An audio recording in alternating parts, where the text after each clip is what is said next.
In just a week, Ukrainian refugee exodus exceeds 1 million. Russia's invasion of Ukraine has forced more than 1 million people to flee in a week. Przemysl, Poland. Russia's invasion of Ukraine has forced more than 1 million people to flee the war in just a week, an exodus so swift it almost matches the number of people who sought refuge in Europe in a whole year during the 2015 migration crisis.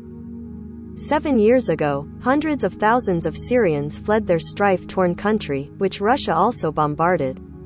Together with people escaping fighting in Afghanistan, Iraq and elsewhere, they headed west, with thousands dying at sea trying to reach a continent where many didn't want them.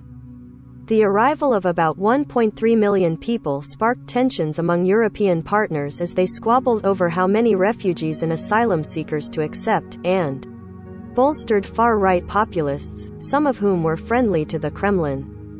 But as Russian forces inflict massive destruction on a neighboring nation today, Europeans have united in extending a helping hand.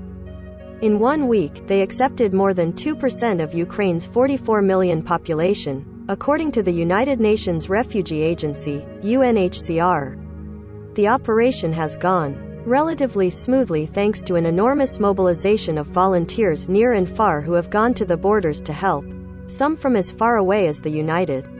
One was Laura Bukovina, a Ukrainian-born doctor volunteering with the Cleveland Maiden Association, a group that arose to help Ukraine when it was first invaded by Russia in 2014. The group sent medical supplies to Ukraine and Bukovina went to the border to provide medical assistance to Ukrainians evacuated to Polish hospitals. The European Union decided Thursday to grant people fleeing Ukraine temporary protection and residency permits.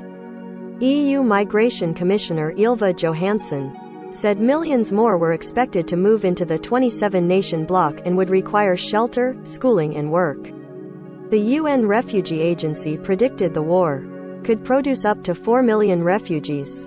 Johansson called the quick adoption of the protection rules a historic result, and said, "The EU stands united to save lives."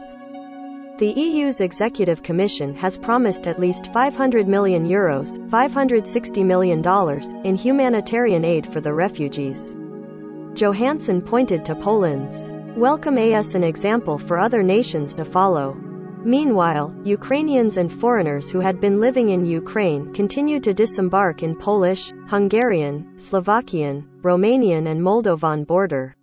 Among them was Nadia Zarovka, a teenager who arrived Thursday in Przemysl, Poland, with her mother. They came from Ukraine's second-largest city of Kharkiv, which is facing massive bombardment. She said both her school and her home had been hit by bombs and her friends were all hiding in basements. "Everything of value to me has faced some level of destruction," she said. Poland, a neighboring Slavic nation where many Ukrainians have settled in recent years for work, has received the largest single group of refugees so far, with many being taken in by relatives or Polish friends.